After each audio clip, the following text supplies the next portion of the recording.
Hello everyone, this is Ashish. Welcome back another market analysis video. और ये Nifty का 15 minute का chart हम देख रहे हैं और देख लेते हैं कल मार्केट किस तरह से ट्रेड कर सकता है और मार्केट में किस तरह के पैटर्न बन रहे हैं। आज एक बहुत ही अच्छा मार्केट था। देखो, मार्केट हमने लास्ट टाइम डिस्कस किया था, फ्लैट खुले या गैप अप खुले हम बाइंग के लिए प्लान करेंगे। और मैंने एक वीडियो भी डाली आज, मैंने किस तरह से ट्रेड किया था, लाइव ट्रेडिंग की।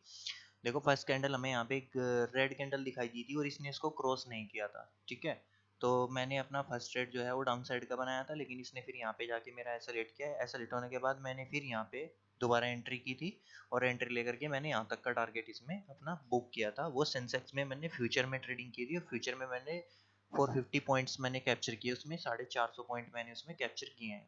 ठीक है, वो वीडियो मैंने डाली हुई है, अगर आप देखना चाहते हैं तो देख सकते हैं। चलिए देख लेते हैं कल मार्केट किस तरह से ट्रेड कर सकता है। देखिए, तीन कंडीशन हमारे पास होगी, गैप अप, फ्लैट और गैप डाउन की। देखो, ये रेजिस्टेंस है हमारे पास यहाँ पे। ठीक है, और ये सपोर्ट है जहाँ से मार्केट ने ब्रेकआउट दिया है, ये वाला हमारे पास सपोर्ट है। देखो, मार्केट अगर इसके बीच में खुलता है तो हमें वेट करना पड़ेगा, क्योंकि कल एक्सपायरी भी है निफ्टी की। तो शायद ये इसी के बीच बना रहे, इस लेवल के बीच। अगर यहाँ पे खुल जाता है, ठीक है, क्योंकि फिर नीचे की वही कॉल और पुट शॉर्ट हो जाएंगी और ये सी लेवल पे बना रहेगा। अगर गैप अप खुल जाता है, गैप अप खुल के हम फिर वही ट्राई करेंगे। पहले ही थोड़ा सा नीचे आएगा, नीचे आए शायद क्लोजिंग प्राइस के आसपास यहाँ तक भी आए। क्लोजिंग शायद आने ही वाली है, 868 पे क्लोजिंग मिली है। हाँ, 868 पे क्लोजिंग मिली है इस लेवल पे। यहाँ पे क्लोजिंग मिली है 868 पे और 840 पे ट्रेड कर रहा है। ठीक है, अगर फ्लैट खुलता है, फ्लैट खुल के इसको क्रॉस करता है, तब फिर हम दोबारा से जो है वो बाइंग के लिए प्लान करेंगे। ठीक है, और अगर गैप अप खुलता है, गैप अप खुल के जैसे मैंने बताया ये डाउन साइड आता है, डाउन साइड के आने के बाद अगर यहाँ से इसको क्रॉस करता है तो फिर हम अपना बाइंग का ट्रेड जो है वो बनाएंगे। देखिए, मार्केट एक बहुत ही अच्छे बुलिश सेंटीमेंट में है, और जब मार्केट एक अच्छे बुलिश सेंटीमेंट में होता है तो हमें उसी के साथ साथ चलना है। ठीक है, हमें हर राइज पे सेल नहीं करना है कि हर राइज पे हम जो है वो सेल कर रहे हैं। ये सेलिंग नहीं है, इसको हम सेलिंग नहीं बोलेंगे, ये प्रॉफिट बुकिंग है। जो लोग यहाँ पे बाय करके गए हुए हैं, सॉरी, जो लोग यहाँ पे बाय करके गए हुए हैं वो लोग यहाँ पे सेल कर रहे हैं, अपनी पोजीशन निकाल रहे हैं। तो हल्की सी प्रॉफिट बुकिंग यहाँ पे हमें देखने को मिली है। तो अगर गैप डाउन खुलता है इस लेवल पे, देखो मार्केट इसी लेवल के बीच बना रहेगा, कल एक्सपायरी भी है निफ्टी की। अगर फ्लैट खुलता है, फ्लैट खुल के इस लेवल को क्रॉस करता है, यहाँ से फ्लैट खुल के इस लेवल को क्रॉस करता है, तो फिर हम बाइंग के लिए प्लान करेंगे। स्टॉप लॉस यहाँ के डाल के 1:2 1:3 का टारगेट प्लान करेंगे। अगर लेवल का आप टारगेट रखना चाहते हैं वही 950 और 24,000, और मेरे ख्याल से बहुत ही जल्दी ये 24,000 को भी टच करने ही वाला है। क्योंकि मार्केट देखो, जब भी एक मिनट डेली टाइम फ्रेम पे दिखा देता हूँ। जब भी मार्केट जो है अपना अपसाइड का ट्रेड बनाता है, तो फिर ये क्या करता है, ब्रेकआउट देता है और अपसाइड में निकलता है। देखो, यहाँ से ब्रेकआउट दिया इसने, ब्रेकआउट दे करके इस लेवल से ब्रेकआउट दिया, ब्रेकआउट दे करके फिर धीरे धीरे धीरे धीरे अपसाइड में शिफ्ट होता है। फिर उसके बाद ये यहाँ पे नीचे आता है इस तरह से। उसके बाद नीचे आकर के इस तरह से नीचे आएगा, एक plane and pole and flag का पैटर्न बनाएगा, और फिर यहाँ से जा करके फिर दोबारा से इस तरह से ब्रेकआउट देगा। या फिर फर्स्ट टाइम यहाँ पे जा रहा है तो फर्स्ट टाइम फिर रेजिस्टेंस लेकर के फिर नीचे आएगा, फिर थोड़ा सा होल्ड करके फिर ऊपर निकलेगा। तो मार्केट इसी तरीके से चलता है। देखो, मैं थोड़ा सा प्रीवियस ईयर पे दिखा देता हूँ कि प्रीवियस ईयर पे किस तरह से मार्केट ने, जब मार्केट निकलता है तो किस तरह से चलता है। देखो, ये यहाँ पे पहली बार ये ऑल टाइम हाई पे गया इस लेवल पे, ये यहाँ पे ऑल टाइम हाई था 19,400 का। ठीक है, यहाँ पे ऑल टाइम हाई पे गया, फिर ये देखो धीरे धीरे धीरे धीरे करके नीचे आया। ये पोल एंड फ्लैग जैसा इसने पैटर्न बनाया, ये देखो, ये पोल एंड फ्लैग पैटर्न है। ठीक है, फिर यहाँ से इसने ब्रेकआउट दिया, और देखो ब्रेकआउट देने के साथ ही जब ट्रेंड लाइन का ब्रेकआउट, एक बात ध्यान रखना, जब ट्रेंड लाइन का ब्रेकआउट मार्केट देता है तो आपको एंट्री करने का मौका नहीं देता। देखो, सीधा गैप अप खुलेगा और गैप अप खुल करके यहाँ से निकलना स्टार्ट करेगा। आपको कोई प्राइजेक्शन, जैसे प्राइजेक्शन यहाँ पे जाएगा, फिर यहाँ पे एक रेड कैंडल बनाएगा और फिर निकलेगा, ये मौका नहीं देता आपको। जब मार्केट किसी भी ट्रेंड लाइन को ब्रेकआउट करता है, वो कोई स्टॉक्स हो या इंडेक्स हो, देखो ये ट्रेंड लाइन ब्रेकआउट की, और ब्रेकआउट करने के बाद सीधा जो है यहाँ से इसने जंप करना स्टार्ट कर दिया, और देखो डायरेक्टली कितना लंबा बड़ा मूव यहाँ से एकदम से इसने देना स्टार्ट कर दिया।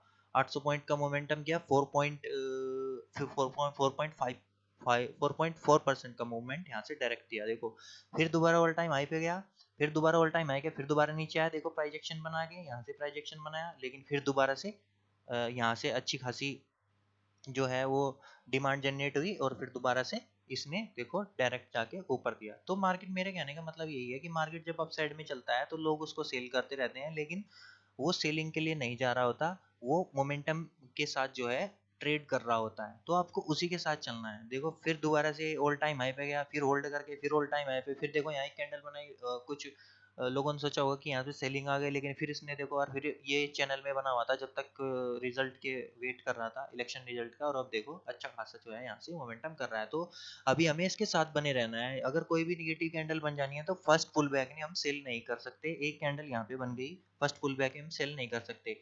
जब एक रेड कैंडल बनेगी तो दोबारा फिर यहाँ पे एक ग्रीन कैंडल बनेगी, दोबारा फिर जब यहाँ पे कोई रेड कैंडल हमें देखने को मिलेगी, एक डबल टॉप हमें इस तरह का देखने के लिए मिलेगा, तब जा करके हम इस नेक लाइन पे अग्रेसिवली सेलिंग कर सकते हैं। ठीक है, तब या फिर कोई प्राइस एक्शन बने इस तरह से कोई प्राइस एक्शन बने, तब हम इस लेवल का स्टॉप लॉस डाल के यहाँ पे इसको सेल कर सकते हैं। ये भविष्य की बात है जो मैं अभी बता रहा हूँ, लेकिन अभी हमें मार्केट के साथ बने रहना है। दोनों कंडीशन मैंने तीनों बता दी है, 15 मिनट में भी गैप अप, फ्लैट और गैप डाउन की, कि किस किस तरह से हम ट्रेड कर सकते हैं। अगर गैप अप खुलता है तो थोड़ा सा ये नीचे आएगा, प्रॉफिट बुकिंग के लिए आएगा। प्रॉफिट बुकिंग आने के बाद, एक सेकेंड दिखा देता हूँ, प्रॉफिट बुकिंग आने के बाद यहाँ पे सपोर्ट लेता है, क्योंकि ये सपोर्ट एरिया है। ठीक है, ये वाला अभी तो ये रेजिस्टेंस है, लेकिन जब ये ऊपर खुल जाएगा तो यहाँ पे सपोर्ट बन जाएगा, तब ये निकलता है, कोई रेड कैंडल ग्रीन कैंडल दिखाता है तो हम बाई करेंगे। फ्लैट खुलता है, फ्लैट खुल के नीचे आता है, यहाँ से फिर दोबारा से सपोर्ट लेता है इस एरिया से, क्योंकि ये सपोर्ट एरिया बन चुका है अब यहाँ पे, फिर हम दोबारा से जो है इसको बाइंग के लिए प्लान कर सकते हैं। ठीक है, और गैप डाउन खुलता है तो इसी लेवल के लिए प्लान करेंगे, क्योंकि नीचे की कॉल और पुट शॉर्ट हो जाएगी। अगर वो किसी भी साइड निकलती है तो फिर उसी साइड निकलेंगे। अगर देखो मार्केट अगर इसी के बीच ट्रेड कर रहा है, इस लेवल के बीच ट्रेड करता रहेगा, अगर वो किस साइड निकलता है, हम अग्रेसिव प्लान नहीं कर सकते अभी सेलिंग की साइड। अगर अप साइड में निकलता है तो हम अग्रेसिव प्लान करेंगे। ठीक है, लेकिन डाउन साइड में भी अग्रेसिव प्लान नहीं कर सकते, क्योंकि जो ट्रेंड जो है वो बाइंग का ट्रेंड है। चलिए बैंक निफ्टी में देख लेते हैं, बैंक निफ्टी में किस तरह के पैटर्न बन रहे हैं और बैंक निफ्टी कल किस तरह से ट्रेड कर सकता है। ठीक है, एक मिनट, ये चल गया, एक मिनट, ये थोड़ा सा इंटरनेट, देखो इसमें थोड़ी सी बाद में लास्ट आवर में सेलिंग आई है, लेकिन क्लोजिंग कहाँ दी है, 870 पे। ये देखो क्लोजिंग यहाँ पे दी है 870 पे, देखो क्लोजिंग कहाँ पे दी है इसने। इसलिए मैं कहता हूँ लास्ट आवर में आप बिल्कुल भी देख कर नहीं जा सकते, कि लास्ट आवर के अकॉर्डिंग आप पोजीशन घर लेके चले जाओ। ये क्लोजिंग है यहाँ पे, देखो कैंडल तो ट्रेड कर रही है 100 पॉइंट 150 पॉइंट नीचे, लेकिन क्लोजिंग यहाँ पे है देखो इसकी। ठीक है, तो इसको हमें देखना होता है लास्ट आवर में, कि लास्ट आवर में आप कोई पोजीशन इस तरह की लेकर के घर ना जाएं। ठीक है, ये हमारे पास रेजिस्टेंस हो जाता है और ये सपोर्ट है हमारे पास। ठीक है, ये वाला। अब देखो आज मैंने जैसा हमने डिस्कस किया था लास्ट टाइम की, मार्केट कल आज बैंक निफ्टी कोई ज़्यादा बड़ा मोमेंटम नहीं कर सकता, क्योंकि मार्केट ने पहले ही 2000 पॉइंट मोमेंटम जो है वो कर दिया है। देखो यहाँ से लगा के यहाँ तक लगभग 2000 पॉइंट का मोमेंटम मार्केट ने कर दिया है। तो आज के दिन मैं भी ज़्यादा बायस नहीं था कि ये इतना बड़ा मोमेंटम कर देगा। ठीक है, तो ये सपोर्ट एरिया है हमारे पास, और ये जो है वो रेजिस्टेंस एरिया है। मार्केट अगर इस लेवल पे खुलता है, फ्लैट खुलता है, तो फिर इसी रेंज के लिए प्लान करेंगे। जब तक ये इसे डाउन साइड में ब्रेक नहीं करता तब तक हम प्लान नहीं करेंगे। ये ऑप्शन सेलर का डे हो जाएगा, फिर बाइंग का डे नहीं होगा। अगर इस लेवल पे आपको कोई ग्रीन कैंडल मिलती है तो इस लेवल पे आप उसी कैंडल के लो का स्टॉप लॉस डाल के अपना टारगेट यहाँ तक का प्लान कर सकते हैं। अगर यहाँ पे कोई ग्रीन कैंडल मिलती है, इसके लिए आपको वेट करना होगा। ठीक है, अगर अपसाइड में यहाँ पे सेल नहीं कर सकते, क्योंकि क्या पता है इसका ब्रेकआउट दे दे, फिर आपका ये ऐसा लिट कर दे यहाँ पे। अगर यहाँ पे कोई रेड कैंडल मिलती है तो आपको वेट करना होगा कि ये नीचे साइड में आ रहा है या फिर इसको ब्रेक कर रहा है। अगर इसको ब्रेक कर रहा है तो इसका स्टॉप लॉस डाल के फिर आप 1:2 1:3 का टारगेट आप प्लान कर सकते हैं, जैसे कि 200 300, ये वाला टारगेट आप जो है वो प्लान कर सकते हैं। अप साइड में अभी ज़्यादा बड़े टारगेट नहीं रखेंगे, क्योंकि अप साइड में काफ़ी अच्छा मोमेंटम कर चुका है। अगर गैप अप खुल जाता है, वही गैप अप खुलेगा फिर नीचे आएगा, यहाँ पे सपोर्ट लेगा, सपोर्ट लेकर के फिर ऊपर निकल जाएगा। इस तरह से थोड़ी सी प्रॉफिट बुकिंग आती है, जरूरी नहीं है यहाँ तक आए, क्या बताएं यहाँ तक आए और यहीं से ही फिर घूम जाए, ऐसा भी हो सकता है, जरूरी नहीं है। लेकिन हल्की सी यहाँ पे प्रॉफिट बुकिंग आएगी, क्योंकि वो जो ये जो बायर जो है वो बाय करके गए हैं, ये सेल करते हैं, अपनी पोजीशन को एग्जिट करते हैं, उसके अकॉर्डिंगली जो है वो सेलिंग आती है। ठीक है, तो अभी के लिए देखो अगर हम इसको डेली टाइम फ्रेम पे देखेंगे तो मार्केट, मैंने आपको बताया था कि देखो 43,000 का इसने 2 दिन के अंदर टारगेट दे दिया, जबकि हमने पोजिशनल ट्रेड में ये प्रिडिक्ट किया था कि ये एक अच्छा टारगेट दे सकता है पोजिशनल बेसिस में। कल इसने यहाँ पे देखो 52,500 का टारगेट यहाँ पे कल ही दे दिया था, और आज जो है 53,000 का आज जो है इसने टारगेट दे दिया है। थोड़ा इंटरनेट स्लो चल रहा है आज, पता नहीं क्या हो गया है इंटरनेट में। चलिए कोई बात नहीं, ये देखो ये एक continuously back to back green candle बनाता जा रहा है। देखो यहाँ पे जब से यहाँ से निकला है, इस रेंज से निकला है, ये ब्रेकआउट लेवल था। देखो यहाँ पे आया, 2-3 दिन होल्ड किया, होल्ड करके फिर जा रहा है। अब देखो जब तक कि इसके नीचे नहीं आता तब तक हम अग्रेसिव सेलिंग नहीं कर सकते, ठीक है। इस लेवल के नीचे नहीं आता, ये लेवल है 52,000 का, 52,000 के नीचे जब तक नहीं आता तब तक हम अग्रेसिव सेलिंग नहीं कर सकते, और हम ट्रेंड के साथ बने रहेंगे। एवरी डिप पर हम बाय करते रहेंगे। अभी आपको एक अच्छा मौका है थोड़ा पैसा बनाने का, क्योंकि देखो जब भी मार्केट डिप पे आएगा ना, तो आप वहाँ पे बाय कर सकते हो, या कोई भी फ्यूचर्स में या फिर ऑप्शंस में आप बाय करके जा सकते हो, ठीक है। देखो जैसे यहाँ पे थोड़ा सा एक बार दिखा देता हूँ, अगर इसमें कुछ है तो। देखो इस प्राइस एक्शन पे आप बाय करके जा सकते थे, हालांकि यहाँ पे कोई सपोर्ट तो था नहीं, ठीक है, लेकिन इस प्राइस एक्शन पे आप ट्रेड ले सकते थे। ये वाला देखो, ये वाला यहाँ पे एक छोटा सा टारगेट है, और लगभग 1:3 1:2 का टारगेट है। कभी भी अभी रेजिस्टेंस से नहीं घबराना यहाँ पे आपको, क्योंकि जब मोमेंटम में होता है रेजिस्टेंस को नहीं देखता, ये फिर क्रॉस कर देता है, और ये रेजिस्टेंस बहुत नजदीक था। अगर ये यहाँ पे बनता प्राइजेक्शन, तो थोड़ी सी मुश्किल होती इसको क्रॉस करने में, फिर ये यहाँ पे होल्ड करता, थोड़ी देर होल्ड करके तब इसको करता।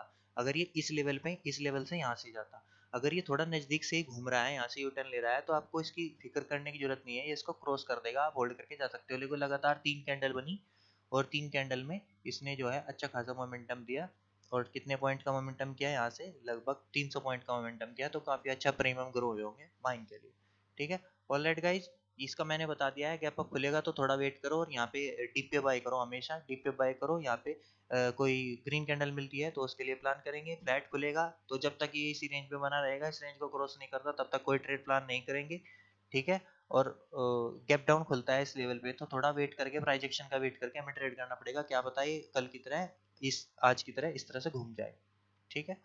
तो ऑलराइट गाइज, अभी के लिए इतना ही। Thank you.